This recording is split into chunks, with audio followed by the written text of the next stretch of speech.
तो चलिए आज बेटा जिस थ्योरी को हम लोग डिस्कस करने जा रहे हैं, एक बार मोटे तौर पर पहले तो ये समझ लीजिए कोऑर्डिनेशन कंपाउंड में क्या क्या आपको पढ़ना है। सबसे पहली बात, कोऑर्डिनेशन कंपाउंड के लिए सबसे ज्यादा जरूरी है उससे रिलेटेड डेफिनेशंस, यानी कि सेंट्रल एटम क्या होता है, लिगेंड्स क्या होते हैं, उनके टाइप्स क्या होते हैं, oxidation number, coordination number, chelate ring, density, ये सारी चीजें, homoleptic, heteroleptic, ambident ligands, homonuclear, polynuclear, ये आपको प्रीवियस लेक्चर में डिस्कस किया गया है, जिसका वीडियो भी डाल दिया है। तो अगर नहीं देखा है तो प्लीज थोड़ा सा आप टाइम निकाल लीजिए। उसके बाद आता है बच्चों नोमेनक्लेचर। कुल मिला के प्रैक्टिस के लिए आपको कम से कम 100 नोमेनक्लेचर की प्रैक्टिस करनी है। 50 एक बुक में मिल जाएंगे, 50 कहीं और से ढूंढो, कुछ भी करो, गूगल पे जाओ, कुछ भी करो, आपको मिल जाएंगे 100 नोमेनक्लेचर। इसका भी बेसिक लेक्चर आपका वीडियो डाल दिया गया है। थर्ड हमारे पास आता है बच्चों isomerism. The word is isomerism. Fourth हमारे पास आता है आइसोमेरिज्म के बाद बच्चों वर्नर थ्योरी। फिफ्थ हमारे पास आता है वर्नर थ्योरी के बाद VBT theory, valence band theory कहते हैं जिसको। सिक्स्थ आती है बच्चों सीएफटी थ्योरी, जिसे हम क्रिस्टल फील्ड थ्योरी कहते हैं। The word is crystal field theory. और सेवंथ हमारे पास बच्चों आती है एप्लीकेशन ऑफ कोऑर्डिनेशन। अब ये कंप्लीट यूनिट है जो आपको करनी है, लेकिन अगर हम बोर्ड के हिसाब से चलें तो इस बार आइसोमेरिज्म को एक्सक्लूड कर दिया गया है और साथ में इन एप्लीकेशंस को भी एक्सक्लूड कर दिया गया है। लेकिन हम लोग एक बार ये चीजें पढ़ेंगे ताकि आपका कंसेप्ट स्ट्रांग हो जाए। आज जो हम थ्योरी डिस्कस करने जा रहे हैं बच्चों वो है वीबीटी थ्योरी। क्लियर है ये बात आपको? तो हेडिंग बना लीजिए VBT theory. VBT theory, VBT and the full form is valence band theory. Valence एक बैंड होता है, एक बॉन्ड होता है, ये बॉन्ड थ्योरी है। बैंड थ्योरी आपकी 11th में आती थी निकम्मो। वैलेंस बॉन्ड क्या है क्या नहीं है वो समझिए। This theory is given by the scientist polling. बहुत पहुंचे हुए साइंटिस्ट थे, कई पंगों में इन्होंने अपनी टांग फंसाई हुई थी। आपको याद हो इलेक्ट्रोनेगेटिविटी वगैरह का स्केल भी इन्होंने दिया था। दुनिया भर के काम किए थे। जो भी इनको नया दिखता, एक्चुअल में ये लालची थे। लालची मतलब इनको नोबेल प्राइज चाहिए था, कैसे भी करके नोबेल प्राइज मिल जाए। तो इस थ्योरी से पहले एक साइंटिस्ट आए थे एल्फ्रेड वर्नर। उनकी कहानी अलग से किसी दिन बढ़िया से सुनाऊंगा जो होगी। मोटे तौर पे उन्होंने क्या किया था, उन्होंने कहा था कि दुनिया में एक अलग तरीके के कंपाउंड है जो आज तक किसी ने स्टडी नहीं की। ठीक है जी, कोऑर्डिनेशन कंपाउंड। लोगों ने कहा बकवास कर रहा है, ऐसा कुछ नहीं, कोई कोऑर्डिनेशन कंपाउंड नहीं होता, ये अपनी थ्योरी चला रहा है। पर उन्होंने उससे रिलेटेड कुछ बातें बताई, उसको रिजेक्ट कर दिया। ठीक है जी। 15-20 साल के बाद जब रिसर्च आगे बढ़ी तो पता चला कि यार कुछ नई रिसर्च हुई है। तो एक साइंटिस्ट ने वो रिसर्च पढ़ी, उसने कहा यार ये सारी बातें तो वो एल्फ्रेड वर्नर में बोल रहा था। बोला उसका पेपर उठा के लाओ। जब भी कोई पेपर पब्लिश होता है बेटा उसका रिकॉर्ड रखा जाता है। तो एल्फ्रेड वर्नर का पेपर उठा के लाए, जो उसने 20 साल पहले बोला था अप्रोक्स, वही सेम 20 साल बाद रिसर्च ये नई डिस्कवरी हुई। तो वो जो साइंटिस्ट था जिन्होंने उनका पेपर उठाया, उसने कहा भाई ये बंदा ठीक बोल रहा था, इसकी रिसर्च दोबारा स्टडी की है। तो दोबारा स्टडी हुआ और दे गेट सरप्राइज्ड कि 20 साल बाद वो जिस चीज पे खुश हो रहे थे वो 20 साल पहले डिस्कवर करके जा चुका। तो जब पूरी रिसर्च दोबारा पढ़ी तो फिर कहा कि यार इस बंदे ने तो कमाल कर दिया, एक नई ब्रांच खोल दी कोऑर्डिनेशन कंपाउंड के नाम से, और इस बात के लिए उसको मिल गया नोबेल प्राइज। अभी कोऑर्डिनेशन कंपाउंड बिल्कुल नई ब्रांच थी, कोई ज्यादा लोग जानते नहीं थे इसके बारे में। जैसे कोई नई स्ट्रीम आ जाए नॉन मेडिकल में, कोई लोग ज्यादा ना जानते हो तो उसका स्कोप भी अच्छा होता है। तो पॉलिंग ने सोचा कि यार ये कोऑर्डिनेशन सही आ गया, इस पे काम करता हूं, पक्का नोबेल प्राइज मिलेगा, वर्नर को भी तो मिला।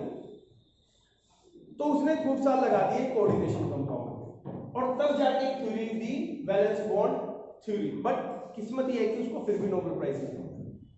कहते हैं कुछ लोगों की किस्मत में नोबेल प्राइज नहीं होता है, पर थ्योरी बड़ी शानदार थी। The theory is valence bond theory given by the 1931 approx। अब देखिए 31 में थ्योरी आ रही है तो लेटेस्ट साइंस है, 80-90 साल पुरानी है। ले देखे तो ये क्या थी बच्चों, ये समझिए। कंपाउंड के थ्रू आपको समझाने की कोशिश करूं। जैसे फॉर एग्जांपल, पहली बात आपको यह समझना है कि इस थ्योरी में हमें शेप्स और हाइब्रिडाइजेशन के बारे में इंफॉर्मेशन, शेप के बारे में बताया गया और हाइब्रिडाइजेशन के बारे में। अब ये शेप और हाइब्रिडाइजेशन कहीं ना कहीं बच्चों कोऑर्डिनेशन नंबर से इंटरलिंक होती है। कोऑर्डिनेशन नंबर, ठीक है जी, कुछ भी हो सकता है। होता क्या है वो बता देता हूं। कोऑर्डिनेशन कंपाउंड में जैसा कि आप लोग जानते हैं एक सेंट्रल एटम होता है बच्चों, और उसको चारों तरफ से कुछ लिगेंड्स कवर करते हैं, ठीक है जी। तो जो लिगेंड्स सेंट्रल एटम को कवर करते हैं एक तरीके से वो इसके साथ कोऑर्डिनेशन बॉन्ड बनाते हैं। जितने कोऑर्डिनेशन बॉन्ड बनते हैं बच्चों वही कोऑर्डिनेशन नंबर। फॉर एग्जांपल मैं एक सेंट्रल एटम हूं और 1 2 3 ये लिगेंड्स हैं, तीनों ने एक एक बॉन्ड बनाया तो मेरा coordination number 3। Is it clear? लेकिन अगर इन तीनों में काबिलियत है दो बॉन्ड बनाने की, it means they are bidentate. अगर आपने पढ़ा है तो बाइडेंटेट जो दो बॉन्ड बना सकते हैं, 1 2 3 दो बॉन्ड बनाएंगे तो मेरे ऊपर बॉन्ड कितने बने? 6, तो मेरा कोऑर्डिनेशन नंबर हो गया 6। तो सीधी सी बात है भाई, कोऑर्डिनेशन नंबर क्या होता है? That is density multiplied by number of ligands. Number of ligands. अगर मोनोडेंटेट है तो जितने हैं उससे 1 से मल्टीप्लाई कर दो, बाइडेंटेट है 2 से कर दो। मान लीजिए कोई ट्राइडेंटेट लिगेंड है, 3 बॉन्ड है, यानी कि एक ही एटम 3 बॉन्ड बना सकता है और वो संख्या में 2 है, तो बॉन्ड 6 बनेंगे ना, तो कोऑर्डिनेशन नंबर हो गया 6। क्या समझ पा रहे हो? नहीं।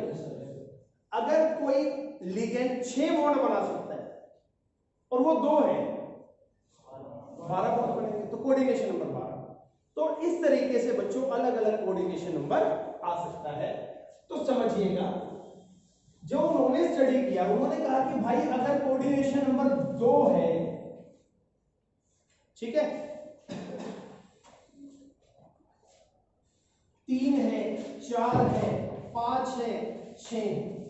अभी 2 में तो आपको पता है लीनियर होता है, सीधी सीधी बात है, कुछ और बनेगा नहीं, sp हाइब्रिडाइजेशन आएगी, ट्राइगोनल 3 में हो जाएगा। ये है मेन कोऑर्डिनेशन नंबर 4 5 और 6। कोऑर्डिनेशन कंपाउंड में आपको जनरली यही कोऑर्डिनेशन नंबर देखने में आएगा। अगर कोऑर्डिनेशन नंबर बच्चों 4 है, 4, तो 2 तरीके की पॉसिबिलिटी हमारे पास बन सकती है। नंबर 1, अंकित आ रहा है समझ में? DsP2 एक हाइब्रिडाइजेशन ये आ सकती है और एक आ सकती है बच्चों sp। अगर 4 है, काउंट करके देखिए, 2 3 और 1 4, 1 और 3 4। तो अगर DsP2 आती है अगर, तो शेप बनती है स्क्वायर प्लेनर,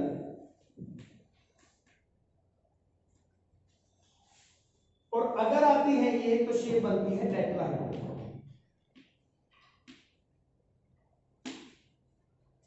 ठीक है जी।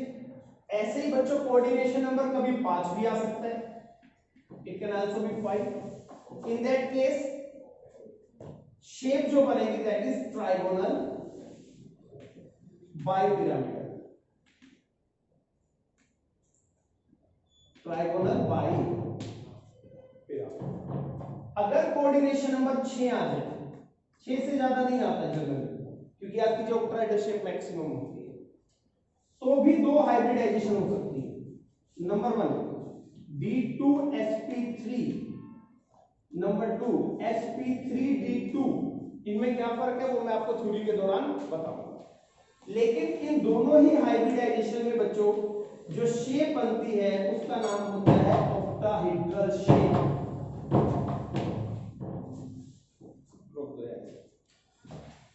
तो coordination number can be 4, then shape will be square planar or tetrahedral. Coordination number can be 5, the shape will be trigonal bipyramidal.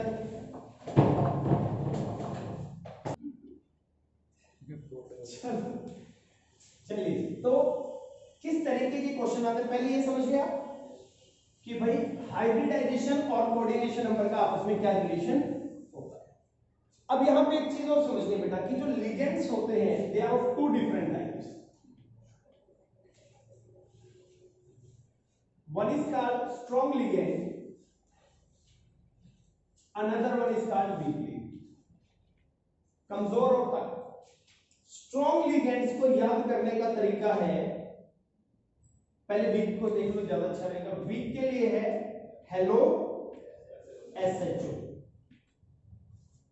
Hello से हमारा मतलब है हेलोजन से. Fluorine, chlorine, bromine, iodine halogens होते हैं.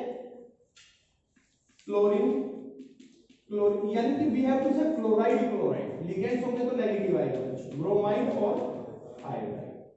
या फिर वो लिगेंड जो S से शुरू होते हैं, जैसे SCN, H से रेयर होते हैं, या वो जो भी, या वो जो O से शुरू होते हैं, ये आपके पास हो जाएंगे ये वाले. ये O से बॉन्ड बना देगा. कहने का मतलब है बच्चों, वो लिगेंड जिसका डोनर एटम जो लोन पेयर डोनेट करेगा, अगर वो इनमें से है तो वो वीक लिगेंड है. अगर वो सल्फर है तो वीक लिगेंड है. अगर वो ऑक्सीजन है तो वीक लिगेंड है. अगर वो हाइड्रोजन है तो वीक लिगेंड. ठीक है जी. Hello SHO. आगे क्या था? कनपटी. अगर डोनर एटम कार्बन है, जैसे कि कार्बोनिल, ये डोनर एटम हुआ. साइनाइड बच्चों, ये डोनर एटम हुआ. या नाइट्रोजन है, नाइट्रो, ये डोनर एटम हुआ. ठीक है जी. या फॉस्फोरस P, पाइरिडीन आएगा आपके पास, ये डोनर एटम होगा. तो ये लिगेंड स्ट्रॉन्ग लिगेंड कहलाते हैं. पर यहां एक एक्सेप्शन है, अमाइन. ये डोनर एटम नाइट्रोजन है, मगर ये वीक लिगेंड कंसीडर होता है. Actually book to book vary करता है. आपकी बुक में इसको वीक लिगेंड कंसीडर किया गया है, तो आप इसको वीक मानेंगे. हालांकि किससे शुरू हो रहा है? N से. Hello SHO, कनपटी. याद रख सकते हैं. तो ये है लिगेंड्स, कुछ स्ट्रॉन्ग है और कुछ वीक है.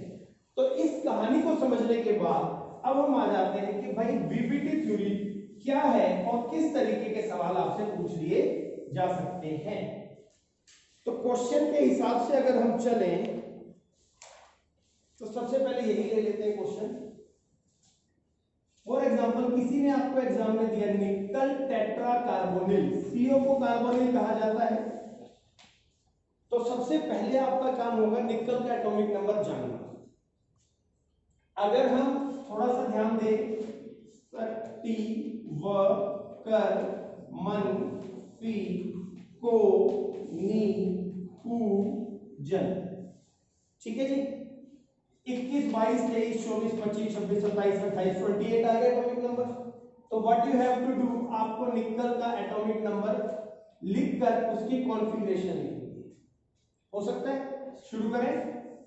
चलिए, 1s2, 2s2, 2p6, 3s2, 3p6, 4s2, 3d8. देखिए 10, 10 और 8, 20 हो गया.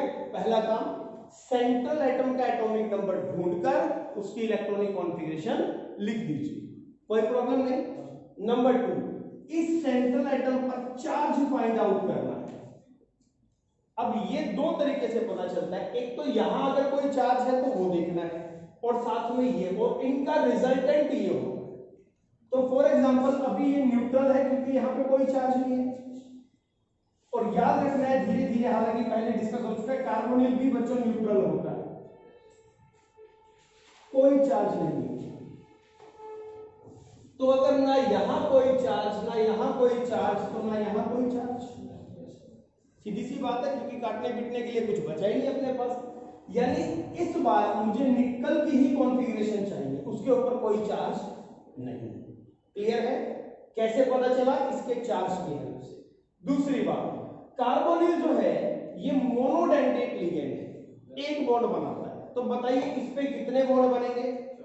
4. यानी कि कोऑर्डिनेशन नंबर आ गया मेरा 4. और अगर कोऑर्डिनेशन नंबर 4 है बच्चों तो दो केस है, या तो DsP2 आएगा या sp3 आएगा. ठीक बात है. तो अब हम देखते हैं कि इन दोनों में से क्या आएगा और कैसे. इसके लिए हमें क्या करना है बच्चों, निकल की ऑर्बिटल रिप्रेजेंटेशन बनानी है। क्या बनानी है इसकी? ऑर्बिटल रिप्रेजेंटेशन, यानी कि डब्बे। ठीक है, कहां सोच रहा था, पागल हो गए तुम लोग, बंद करिए कैमरा, सुना दूंगा। तो अब हम क्या कर रहे हैं बेटा, निकल के ना ऑर्बिटल बना रहे हैं, तो we have to start from D. Okay, सबसे पहले बनता है 3D। As you know D will have 5 orbitals. D के बाद बच्चों 3D खत्म तो 4 शुरू, 4s, after that 4p ended up by 4d। ये कुछ हमारा सेटअप होता है। ठीक है, क्या आ जाएगा हमारे पास? 3D, 4s, 4p and you can say 4D। Okay, तो अब इनकी फिलिंग करनी है। सबसे पहले देखिए डी में कितने? 8। तो 1 2 3 4 5 6 7 और 8। ठीक है जी, 8 आ गए। एस में कितने बच्चों? 2। ये 3D है, ये S है, ये 4P है, ये 4D है। ओके, तो ये हमारी होगी अरेंजमेंट। अब वीपीटी थ्योरी क्या कहती है? होता क्या है बच्चों, इन लिगेंड्स को अपने लोन पेयर डोनेट करने होते हैं और सेंट्रल एटम को बच्चों एक्सेप्ट करने होते हैं। कुछ ऐसा है, मान लीजिए कि आप तीनों लोन पेयर डोनेट कर रहे हैं, मैं सेंट्रल एटम एक्सेप्ट कर रहा हूं। मैं एक्सेप्ट तभी कर पाऊंगा ना जब मेरे पास ऑर्बिटल होंगे, वो भी खाली। एक लोन पेयर का मतलब 2 इलेक्ट्रॉन, अगर मेरे पास जगह ही नहीं है तो नहीं कर पाऊंगा। तो ये क्या करता है बच्चों, इस निकल को एक्सेप्ट कर रहे हैं। कितने? 4। तो इसे 4 खाली डब्बे चाहिए। वो कहां है? 1 2 3 4 ही रहे। लेकिन ये ध्यान रखना है यहां पे कि ये जो लिगेंड है बच्चों, ये स्ट्रॉन्ग लिगेंड है, कार्बन से स्टार्ट हो रहा है। am I right? Strong ligand क्या करवा देता है? पेयरिंग करवा देता है। पेयरिंग कैसे? कि भाई देखो, जैसे कि ये था, अब यहां क्या है? 1 इलेक्ट्रॉन है, यहां भी 1 है, हो कितने सकते हैं? 2। मैक्सिमम पॉसिबिलिटी 2 की है। तो यहां से 1 इलेक्ट्रॉन उठा के ये पेयरिंग करवा दी, यहां से उठा के बच्चों ये पेयरिंग करवा दी। पर ये खासियत सिर्फ किसमें है? Strong ligand. क्लियर है मेरी बात? तो इस तरीके से होगी पेयरिंग। तो अब क्या बचा? इसके बाद हमें क्या चाहिए? 4 लिगेंड्स के लिए स्पेस क्रिएट करना, यानी कि 4 खाली डब्बे। तो एक ये हो गया, 3 ये हो गए। लेकिन दूसरी बात, ये लिगेंड जो है बच्चों, इन्हें सेम एनर्जी के ऑर्बिटल चाहिए होते हैं। छोटी सी बात है, समझिए, ये S है, ये 3P है। क्या इनकी एनर्जी सेम है? तो जवाब है नहीं। तो एनर्जी सेम करने के लिए हम इन्हें मिक्स करके 4 नए ऑर्बिटल बना देते हैं, उसी को हाइब्रिडाइजेशन कहते हैं। याद कीजिए, हम 11 दूध के गिलास की बात करते हैं जिसमें शुगर है। तो हम क्या करते हैं, इन्हें ऐसे करके यूं लिख देते हैं sp3 हाइब्रिडाइज्ड। हाइब्रिडाइज का मतलब हो गया कि भैया अब इनकी एनर्जी बराबर है, और कुछ नहीं करना, सिर्फ लिख देना है आपको। उसके बाद दोबारा नेक्स्ट, फिर से आपको ये बनाना है 1 2 3 4 5 6 7 8 9 10।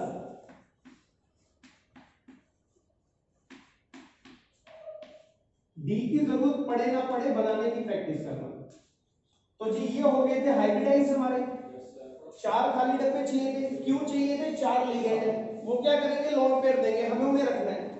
तो यहां पर एक लोन पेयर आ गया, क्रॉस से दिखा दो। ये दूसरा लोन पेयर आ गया बच्चों, ये तीसरा आ गया, और ये 4th लोन पेयर आ गया। तो इसकी जो हाइब्रिडाइजेशन बनी वो क्या बनी?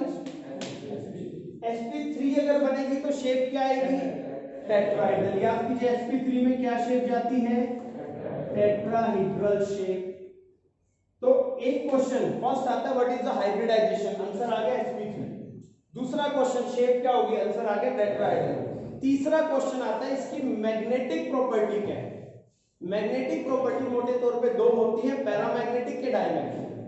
अगर यहां पर फाइनल रिजल्ट में सारे के सारे पेयर्ड हैं तो ये कंपाउंड डायमैग्नेटिक होगा। क्या ये बात आप जानते हैं?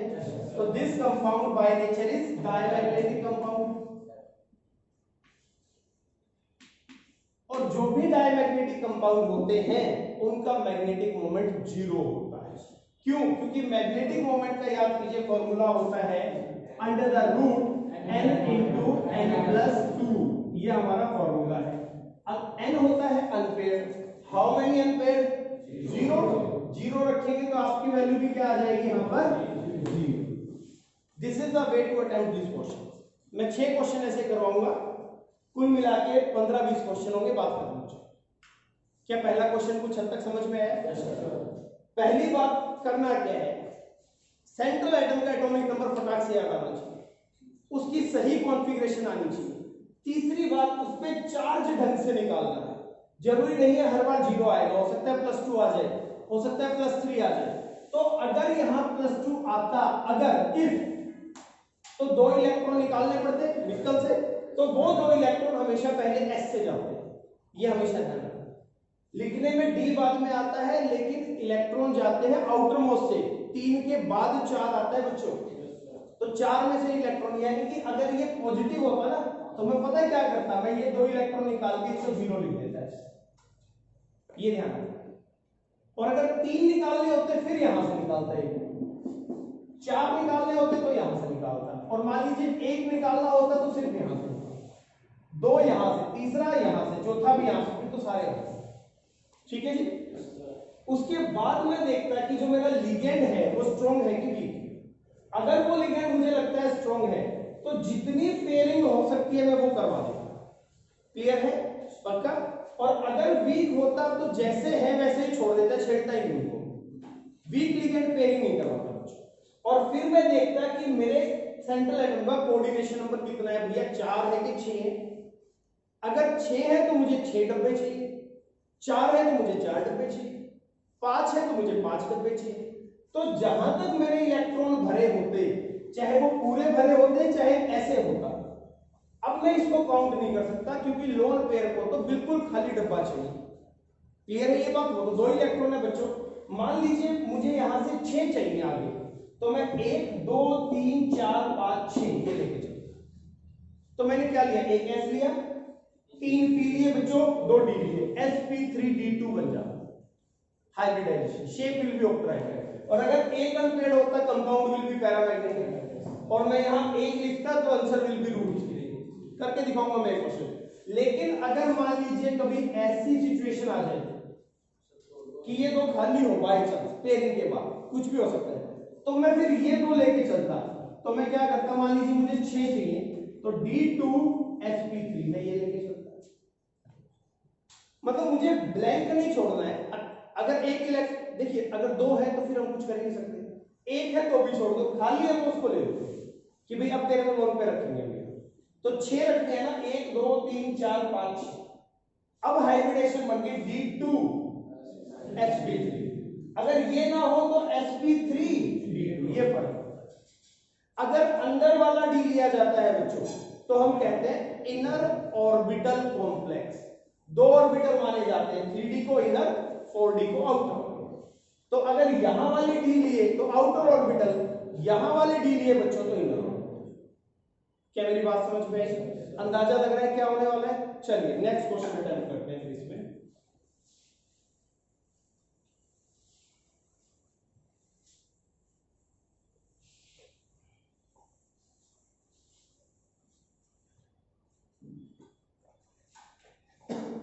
काफी सारे एग्जांपल है वैसे बुक में आपकी।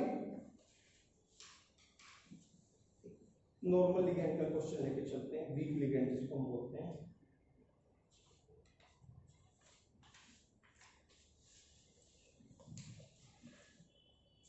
CrNH3 6 और 3 नेगेटिव, 3 पॉजिटिव, ये कंपाउंड दिया गया बच्चों।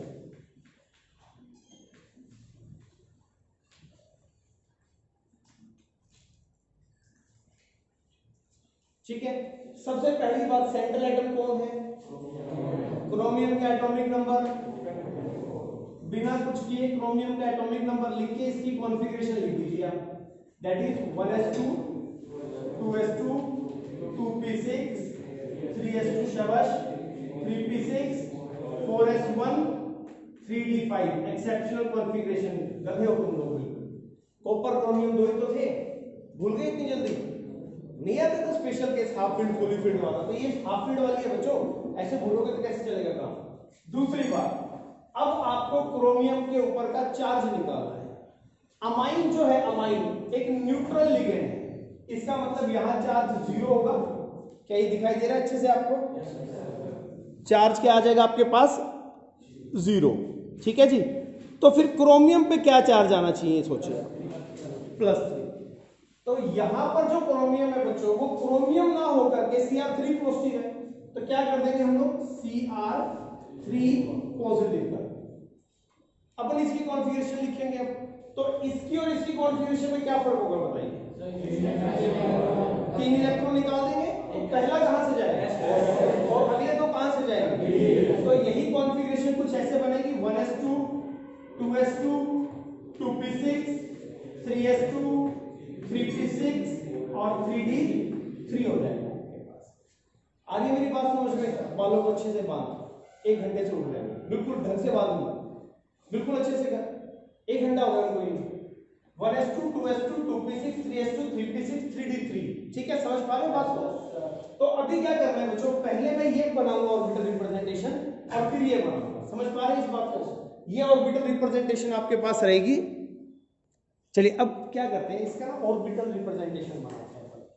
उसमें हमें क्या करना है? 3d बनाना है, 4s बनाना है, 4p बनाना है, 4d बनाना है। ठीक है जी। तो पहले क्रोमियम, पहले मैं ये बनाऊंगा फिर इसका बनाऊंगा, फिर लिगेंड की वजह से जो चेंज आएंगे वो शो करूंगा, और फिर लास्ट में फिर लॉन पेयर करूंगा। 4 बनेंगे बच्चों। ठीक है, सबसे पहले क्रोमियम का कैसा बनेगा देखिए, क्योंकि आप बिल्कुल रूल फॉलो करेंगे तो उतने अच्छे से चल जाएंगे। 3d 4s बच्चों 4p आफ्टर दैट 4d। ठीक है जी।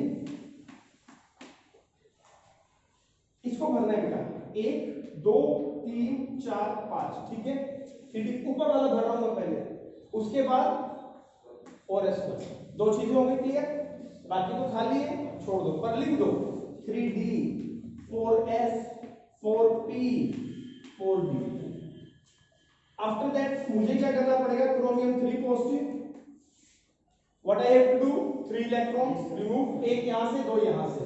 तो इस केस में मेरी कॉन्फ़िगरेशन क्या आएगी बच्चों? 3d3 1 2 3। ओके, आगे 4s खाली, 4p खाली, 4d बिल्कुल खाली। नाम लिख दो 3d 4s 4p 4d। How many ligands are there? मतलब कि 6 डब्बे चाहिए, और वीक लिगेंड है, याद कीजिए अमाइन इज वीक लिगेंड, तो पेयरिंग तो नहीं होगी। तो फिर जहां से खाली है, जो भरा हुआ है उसको छोड़ दो, वहां से गिनने शुरू करो 1 2 3 4 5 6। तो अपन क्या करते हैं, ये ले और इसको ऐसे लिख दें D2Sp3 बेटा हाइब्रिडाइज, बस लिख देना ही काफी है। इसका मतलब है कि हमने इनकी एनर्जी बराबर कर, हाइब्रिडाइजेशन का मतलब बराबर हो। ठीक है जी। अच्छा, उसके बाद फिर नेक्स्ट स्टेप में अब हम इनमें लोन पेयर भर के दिखाएंगे, क्योंकि उसी के लिए तो डब्बे खाली किए कि लोन पेयर आ जाए।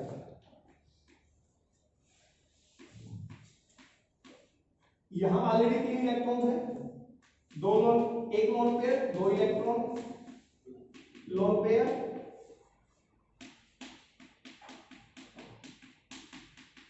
ये खाली रहेगा। तो D2Sp3, यस और नो? अब मुझे बताइए, is it inner orbital complex कि आउटर ऑर्बिटल? पहली बात। दूसरी बात, इसकी शेप क्या होगी? हाइब्रिडाइजेशन क्या होगी? मैग्नेटिक प्रॉपर्टी क्या होगी?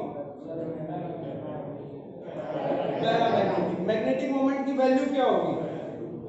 Under the root 3 into 3 plus 2 root 15।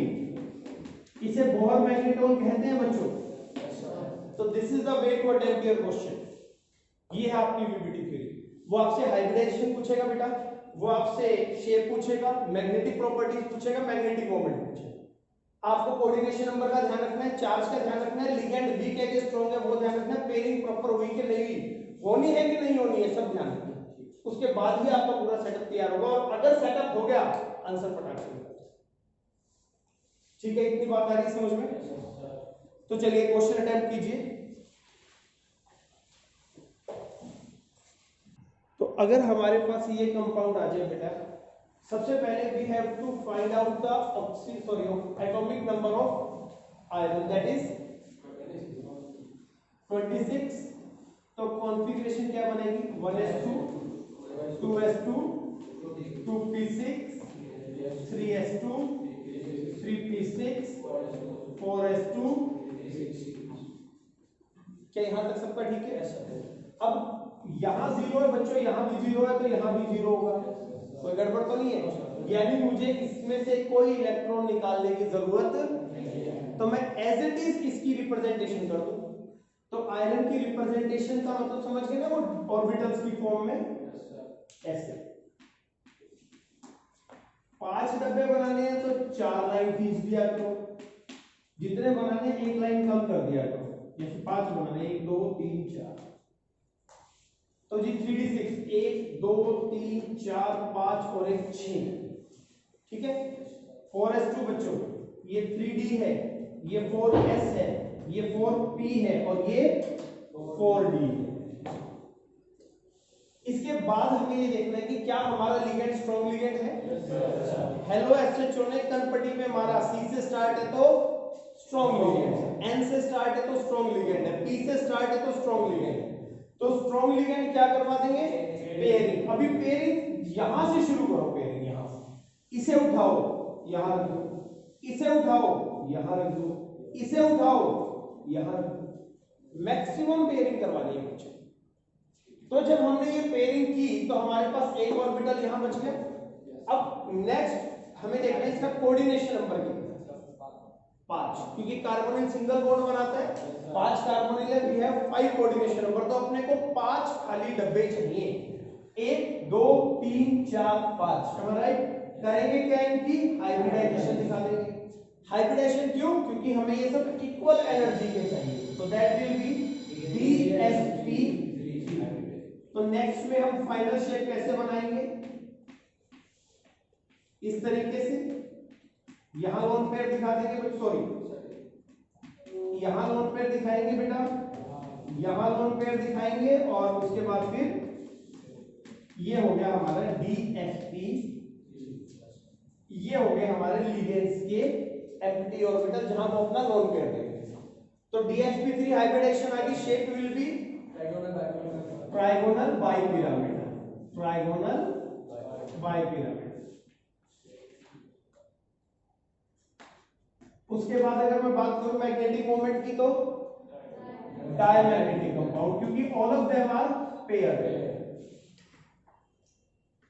अगर बात करूं मैग्नेटिक मोमेंट की तो 0, क्योंकि मैग्नेटिक मोमेंट का फार्मूला क्या होता है, under the root n into n plus 2, इसमें से n होते हैं अनपेयर्ड। अब यहां देखिए पेयर्ड पेयर्ड पेयर्ड पेयर्ड, बाकी तो होते ही पेयर्ड है, तो it means value will be 0। Inner orbital के आउटर ऑर्बिटल, अगर अंदर वाला डी उठाए तो इनर, बाहर वाला डी उठाते तो आउटर। तो this is the way to attempt your question of BBT. यही 4 या 5 चीजें आपसे पूछी जाएंगी। अभी बाकी जो भी क्वेश्चन आपकी बुक में मिले प्रैक्टिस करो। कल एक काम करेंगे, 2 या 4 क्वेश्चन मैं आपको बोल के देख लूंगा कि भाई ये कैसे अटेम्प्ट